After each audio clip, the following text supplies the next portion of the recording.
Welcome to ARK TV. Guntur కారం కూడా సలార్నే అనుసరిస్తుందా? Mahesh movie OTT release విషయంలో ఏమైనా ట్విస్ట్ ఇవ్వనున్నారా? ప్రభాస్ సినిమా లాగే అనుకున్న తేదీ కంటే ముందుగానే మహేష్ సినిమా డిజిటల్ స్ట్రీమింగ్కు రానుందా అంటే అవుననే సమాధానం వినిపిస్తోంది. నెట్టింట్లో మహేష్ త్రివిక్రమ్ కాంబినేషన్లో తెరకెక్కిన మూడో సినిమా గుంటూరు కారం. శ్రీలీల, మీనాక్షి చౌదరి హీరోయిన్లుగా నటించారు. సంక్రాంతి కానుకగా జనవరి 12న ఈ సినిమా థియేటర్లలో రిలీజ్ అయింది.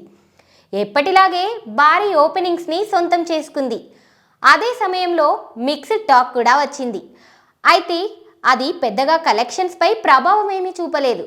ఇప్పటికే 212 కోట్ల రూపాయలను కలెక్ట్ చేసి మహేష్ బాబు త్రివిక్రమ్ మ్యాజిక్ ఏంటో మరోసారి చూపించేసింది. ఇప్పటికీ గుంటూరు కారం సినిమాకు అదిరిపోయే వసూళ్లు వస్తూనే ఉన్నాయి. అయితే మహేష్ మూవీ ఓటీటీ రిలీజ్కి సంబంధించి సోషల్ మీడియాలో కొన్ని వార్తలు చక్కర్లు కొడుతున్నాయి.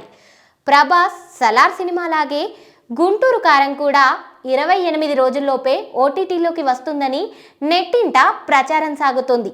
గుంటూరు కారం సినిమా డిజిటల్ స్ట్రీమింగ్ హక్కులను ప్రముఖ ఓటీటీ సంస్థ నెట్ఫ్లిక్స్ కొనుగోలు చేసింది.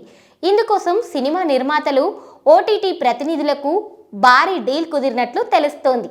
ఈ నేపథ్యంలో ఫిబ్రవరి 2వ వారంలోనే గుంటూరు కారం సినిమాను ఓటీటీలోకి తీసుకురానున్నారని టాక్ వినిపిస్తోంది.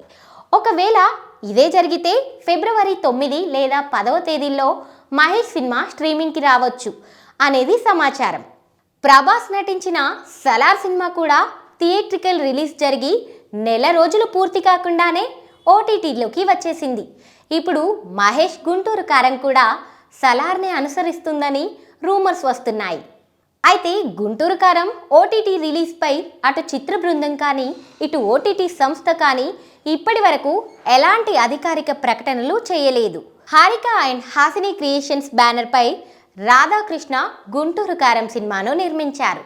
రమ్యకృష్ణ, జయరాం, ఈశ్వరీరావు, మురళీ శర్మ, జగపతి బాబు, బ్రహ్మాజీ, అజయ్, రావు రమేష్, వెన్నెల కిషోర్, ప్రకాష్ రాజ్, సునీల్ తదితరులు గుంటూరు కారంలో ప్రధాన పాత్రలు పోషించారు. తమన్ స్వరాలందించారు. ఇక మహేష్ బాబు యాక్టింగ్, శ్రీలీల డ్యాన్స్ సినిమాకి మెయిన్ అసెట్స్ అనే చెప్పుకోవాలి. కుర్చీ మడతపెట్టి సాంగ్కి వచ్చిన క్రేజ్ గురించి అయితే చెప్పనక్కర్లేదు. చూడాలి మరి సినిమా ఓటీటీ రిలీజ్ ఎప్పుడు అనేది.